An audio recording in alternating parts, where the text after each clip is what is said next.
Hello साथियों, नमस्कार। आज आप हमारे साथ इस वीडियो में सीखेंगे क्लास 10वीं का बायोलॉजी अध्याय 2 नियंत्रण और समन्वय का सारा ऑब्जेक्टिव। इसे इंग्लिश में कंट्रोल एंड कोऑर्डिनेशन के नाम से जानते हैं। इसमें हार्मोन वगैरह को पढ़ना होता है। हार्मोन किसको कहते हैं? जो जिसका स्रावित तो कहीं और से होता है लेकिन कार्य कहीं और करता है। ये नलिका विहीन ग्रंथियां की सहायता से हमारे ब्लड में मिला देता है बहुत सारे हार्मोन, तो उसी को हमको पढ़ना होता है इस सारे चैप्टर में, नियंत्रण और समन्वय में। तो हम इसका अध्ययन सारा ऑब्जेक्टिव के माध्यम से करेंगे। ऑब्जेक्टिव का वेटेज ज़्यादा आपके एग्जाम में होता है, तो आप हमारे साथ अंत तक बने रहेंगे ताकि आपको ये अच्छी तरह से समझ में आए। तो ये अध्याय का नाम है नियंत्रण और समन्वय, कंट्रोल एंड कोऑर्डिनेशन। इसका ऑब्जेक्टिव पढ़ते हैं। आपको जवाब में बताना है कि ये सारे कितने ऑब्जेक्टिव आपका सही होते हैं। कमेंट कर करके जरूर बताइएगा कि कितने होते हैं। हम शुरू करते हैं। अंत तक बने रहेंगे जरूर आप, नहीं तो इसका कोई फायदा नहीं होगा इधर उधर भटकने से। आइए शुरू करते हैं। पहला सवाल है, प्रतिवर्ती चाप कहाँ बनते हैं? प्रतिवर्ती चाप बताना है कहाँ बनता है। ऑप्शन है मेरुरज्जु में, कोशिका में, मेरुरज्जु में, कोशिका में, इनमें से कोई नहीं, पादप में। तो बताना है कि प्रतिवर्ती चाप कहाँ बनते हैं। तो इसका सही जवाब हो जाएगा मेरुरज्जु में प्रतिवर्ती चाप बनते हैं। प्रतिवर्ती चाप जो बनते हैं वह बनते हैं मेरुरज्जु में। इसका सही आंसर होगा मेरुरज्जु में प्रतिवर्ती चाप बनते हैं। अगला सवाल है, केंद्रीय तंत्रिका तंत्र कौन बनाता है? तो केंद्रीय तंत्रिका तंत्र जो है कौन बनाता है? ऑप्शन है पादप, मस्तिष्क और मेरुरज्जु, इनमें से कोई नहीं। तो केंद्रीय तंत्रिका तंत्र मस्तिष्क और मेरुरज्जु मिलकर के बनाते हैं। इसका सही जवाब हो जाएगा मस्तिष्क और मेरुरज्जु। आगे बढ़ते हैं। वृषण द्वारा स्रावित हार्मोन को क्या कहते हैं? तो दो वृषण की संख्या 2 होता है, ये पुरुषों में होता है।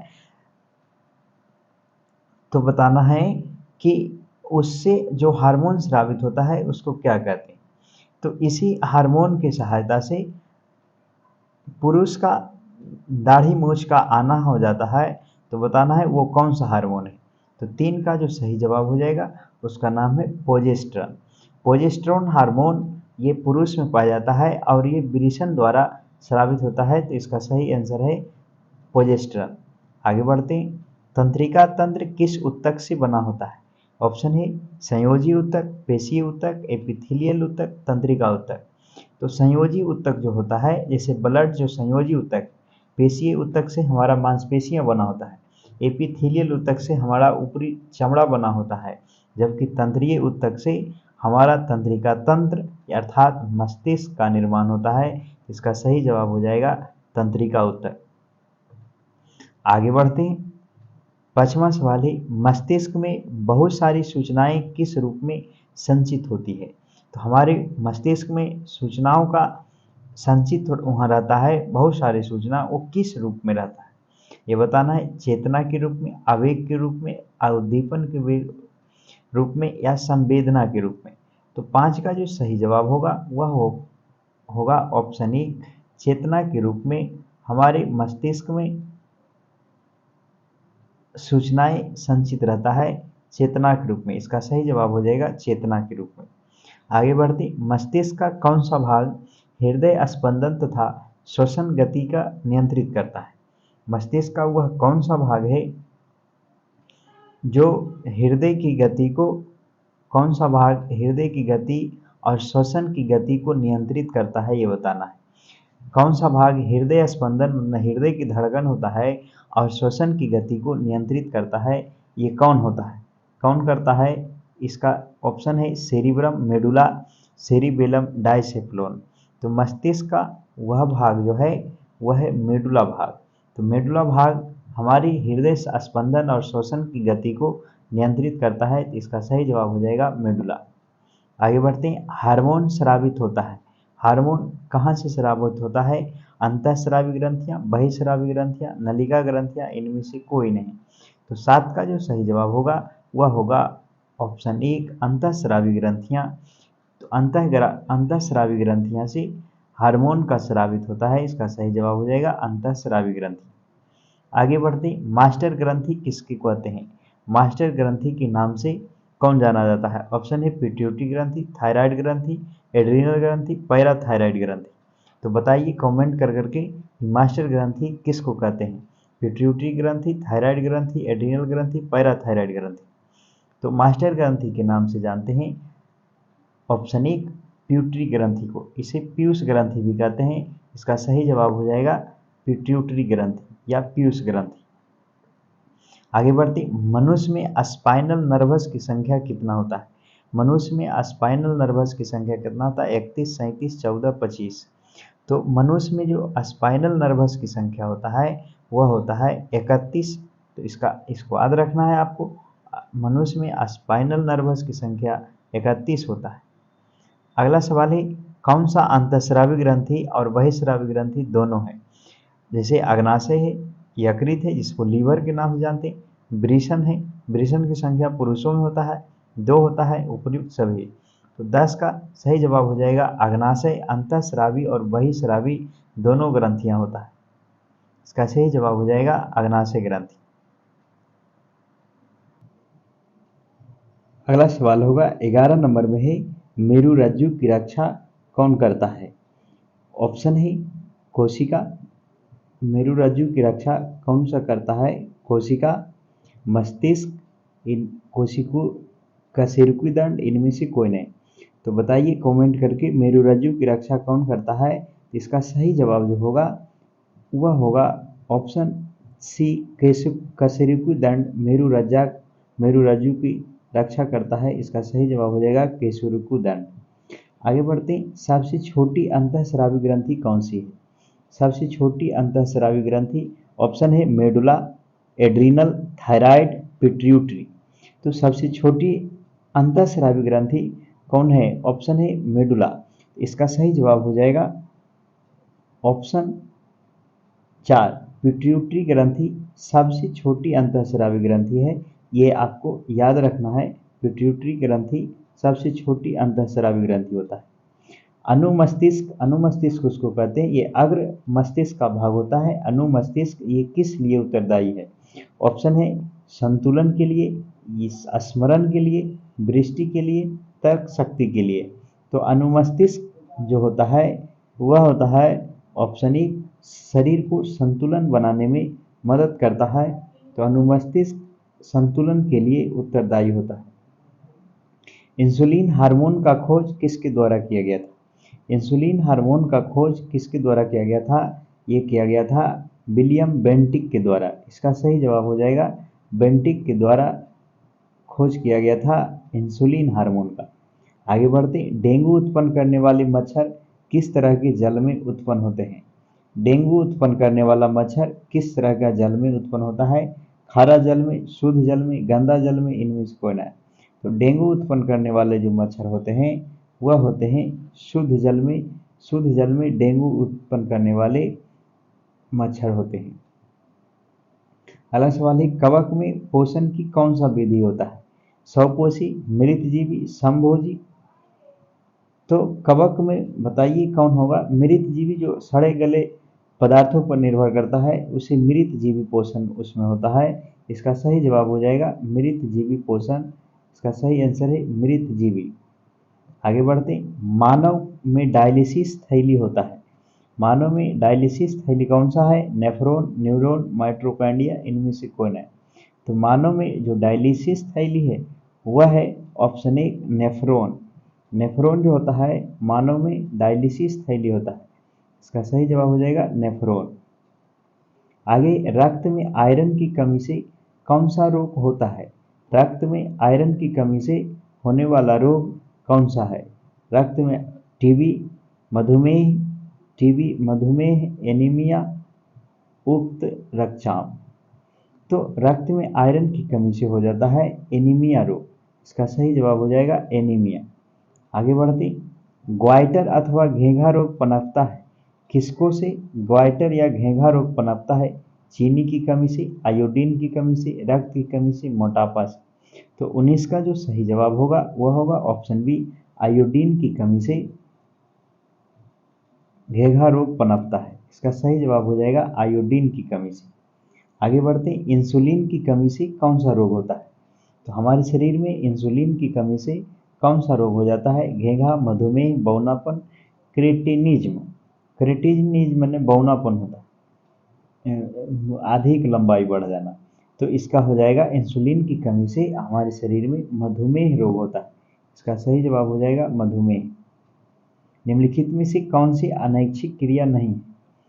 अनैच्छिक क्रिया उसको कहते हैं जिसको हम कंट्रोल नहीं कर सकते, कंट्रोल नहीं कर सकते हैं, उसको अनैच्छिक क्रिया कहते हैं। जैसे बमन, बमन आना, चबाना, लार आना, हृदय का धड़कना। तो 21 का जवाब बताइए, इसका सही आंसर क्या होगा? तो चबाना जो है अनैच्छिक क्रिया नहीं है, हम अपने इच्छा से चबाते हैं, तो इसलिए इसका सही जवाब हो जाएगा चबाना। चबाना जो है ऐच्छिक क्रिया है, ना कि अनैच्छिक क्रिया। आगे बढ़ते हैं, दो तंत्रिका कोशिका के बीच के खाली स्थान को क्या कहते हैं? दो तंत्रिका कोशिका के बीच के खाली स्थान को क्या कहा जाता है? इसे सिनेप्स कहते हैं। दो तंत्रिका के बीच खाली स्थान को सिनेप्स के नाम से जानते हैं। अगला है, मानव मस्तिष्क का कौन सा भाग शरीर के संतुलन, मानव मस्तिष्क का कौन सा भाग शरीर के स्थिति तथा संतुलन का अनुरक्षण करता है? ऑप्शन है अग्र मस्तिष्क, मध्य मस्तिष्क, अनुमस्तिष्क, इनमें से सभी। तो मानव मस्तिष्क का वह कौन सा भाग है जो शरीर का संतुलन और अनुरक्षण करता है? संतुलन का अनुरक्षण करता है। तो 23 का जो सही आंसर होगा वह होगा अनुमस्तिष्क।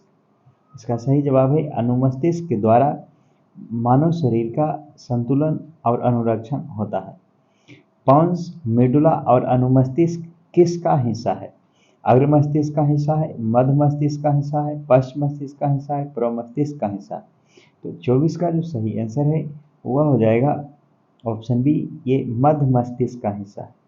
तो इसका सही जवाब हो जाएगा मध्य मस्तिष्क। आगे बढ़ते, निम्नलिखित में से कौन सा अंग संवेदी ग्राही नहीं है? संवेदी ग्राही कान, आँख, नाक, दिमाग, जिसको हम महसूस नहीं जिससे कर सकते, जैसे कान, आँख, नाक से सूंघ के पता कर सकते हैं, दिमाग। तो 25 का जो सही जवाब होगा वह होगा ऑप्शन 4, दिमाग से हम पता नहीं कर सकते हैं, ये संवेदी अंग के अंतर्गत नहीं आता है, जबकि आँख, कान, नाक, त्वचा ये सारे संवेदी ग्राही अंग होते हैं। अगला सवाल होगा, निम्नलिखित में से कौन सा अंतःस्रावी और बहिःस्रावी ग्रंथि जैसा कार्य नहीं करता है? ऑप्शन है अंडाशय, अंडाशय, पीयूष ग्रंथि, अंडाशय, वृषण। तो इसका क्या जवाब होगा ये बताना है। तो कौन सा अंतःस्रावी और बहिःस्रावी ग्रंथि जैसा कार्य नहीं करता है? तो 26 का सही आंसर जो होगा वह होगा ऑप्शन बी, पीयूष ग्रंथि अंतःस्रावी ग्रंथि के जैसा कार्य नहीं करता है। आगे बढ़ते, निम्नलिखित में से कौन सा पादप हार्मोन है? पादप हार्मोन बताना है कौन सा है? Insulin, thyroxine, estrogen, cytokinin. Cytokinin की वजह से, इसकी वजह से पौधा में कोशिका विभाजन होता है। इसका सही जवाब जो हो जाएगा साइटोकाइनिन।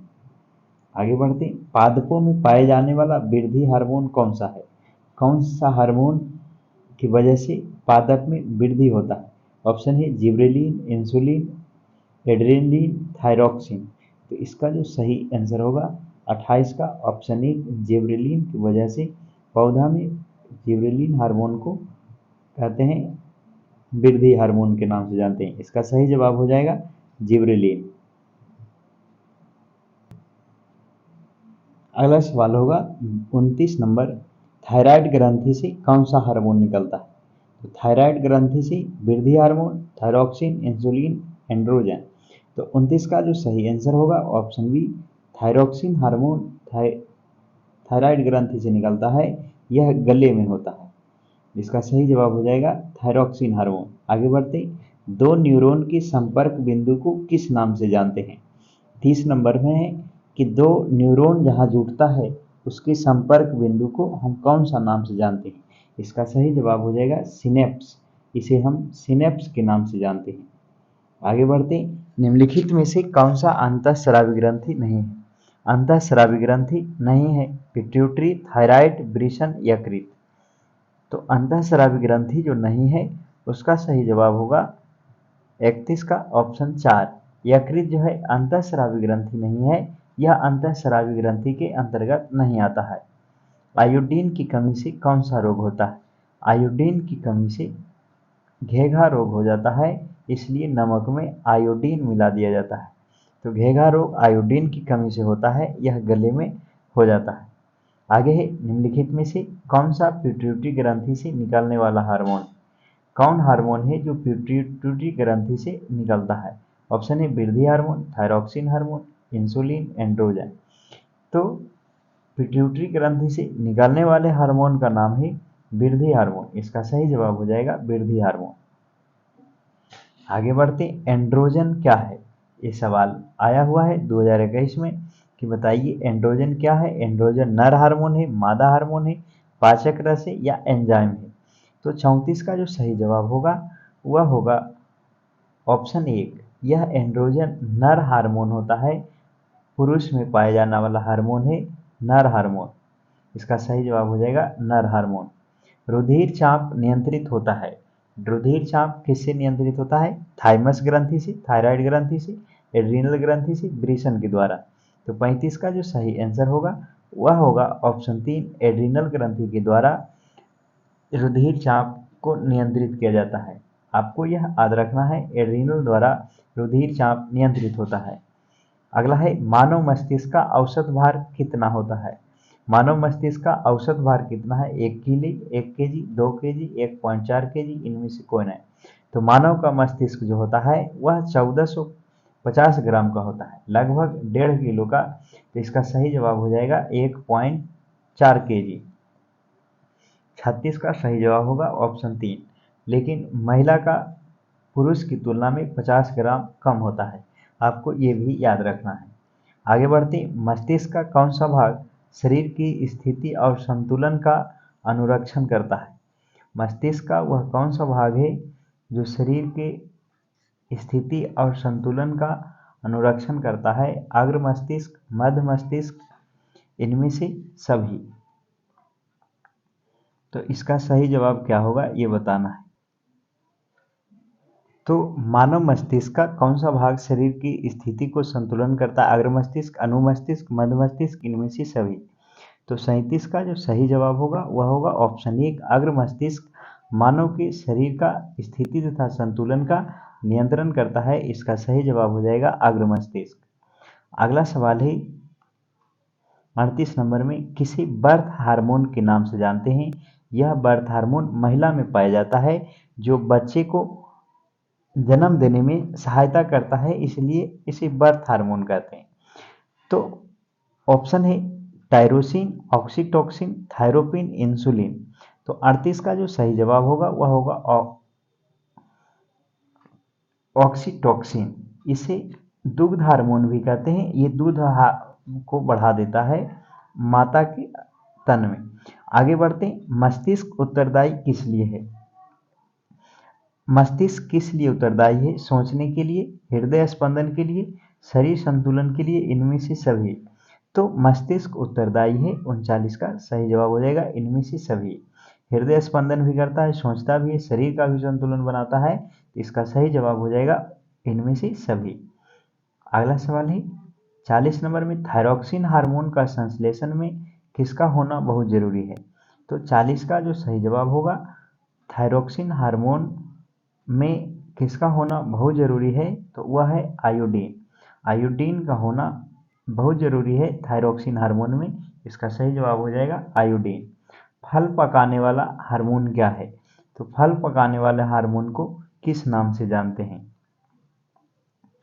41 का सही जवाब हो जाएगा ऑप्शन 1, एथिलीन को हम फल पकाने वाले हार्मोन के नाम से जानते हैं। इसका सही जवाब है एथिलीन। अगला है, डायलिसिस मशीन द्वारा रक्त का शुद्धिकरण किया जाता है। डायलिसिस जो मशीन होता है उसके द्वारा किस प्रक्रिया के उसको जो शुद्धिकरण होता है उस प्रक्रिया को किस नाम से जानते हैं? डायलासाइट, डायल्साइजर, सेलोफोन, डिमोलाइसिस। तो 42 का जो सही जवाब होगा वह होगा ऑप्शन 4, डिमो डिमोडायलिसिस के नाम से जानते हैं रक्त को शुद्धि करने की प्रक्रिया की। इसका सही जवाब होगा डिमोडियोलाइसिस। अगला है, कौन गुरुत्वाकर्षण का उदाहरण है? फल का वृद्धि, जड़ का वृद्धि, फूल का वृद्धि, इनमें से कोई नहीं। तो 43 का जो सही जवाब होगा वह होगा ऑप्शन बी, जड़ का वृद्धि। गुरुत्वानुवर्तन मतलब गुरुत्वाकर्षण की दिशा में अगर कोई वृद्धि करता है तो हम उसको गुरुत्वानुवर्तन कहते हैं। इसका सही जवाब हो जाएगा जड़ की वृद्धि को गुरुत्वानुवर्तन कहते हैं। आगे, प्रकाश का परोह की गति क्या है? प्रकाश की ओर परोह की गति किसका उदाहरण है? तो प्रकाश की अगर ओर गति कर रहा है तो हम उसको किस नाम से जानते हैं? तो उसको कहेंगे प्रकाशानुवर्तन है, फोटोसिंथेसिस। इसका सही जवाब होगा प्रकाशानुवर्तन। इसका सही आंसर है प्रकाशानुवर्तन। आगे बढ़ते, मनुष्य में कपाल तंत्रिकाओं की संख्या कितनी होती है? 12 जोड़ी, 31 जोड़ी, 24 जोड़ी, 10 जोड़ी। तो मनुष्य में कपाल तंत्रिकाओं की संख्या जो होता है वह 12 जोड़ी होता है। इसका सही जवाब हो जाएगा 12 जोड़ी। मस्तिष्क का कौन सा भाग गंध पहचानने का केंद्र है? गंध हम किससे पहचानते हैं? ऑप्शन है मध्य मस्तिष्क, अग्र मस्तिष्क, इनमें से कोई नहीं। तो गंध पहचानने का केंद्र जो होता है वह होता है अग्र मस्तिष्क के द्वारा हम गंध की पहचान करते हैं। इसका सही जवाब हो जाएगा अग्र मस्तिष्क।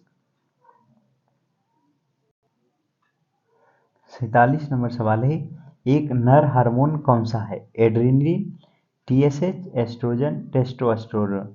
तो 47 का जो सही जवाब होगा वह होगा ऑप्शन 4, टेस्टोस्टेरोन जो होता है वह एक नर हार्मोन है। वृषण द्वारा स्रावित हार्मोन को क्या कहते हैं? मानव में, पुरुष में वृषण संख्या 2 पाया जाता है, उससे जो हार्मोन स्रावित होता है हम उसे टेस्टोस्टेरोन के नाम से जानते हैं। तो 48 का सही जवाब हो जाएगा टेस्टोस्टेरोन। तो आपको यह याद रखना है। साथियों, इस अध्याय में जितने भी इंपॉर्टेंट टॉपिक थे सारे हम आपको बताने का एक प्रयास किया। तो अगर ये वीडियो आपको अच्छा लगता है तो प्लीज़ आप सारे दोस्तों के साथ लाइक शेयर करें, सब्सक्राइब करें और एक अच्छा सा कमेंट आप कमेंट बॉक्स में अवश्य लिखें। इस वीडियो को आपको पूरा देखने के लिए बहुत बहुत धन्यवाद। जल्द मिलेंगे अगले वीडियो में, तब तक के लिए अपना ख्याल रखिए। Thank you very much.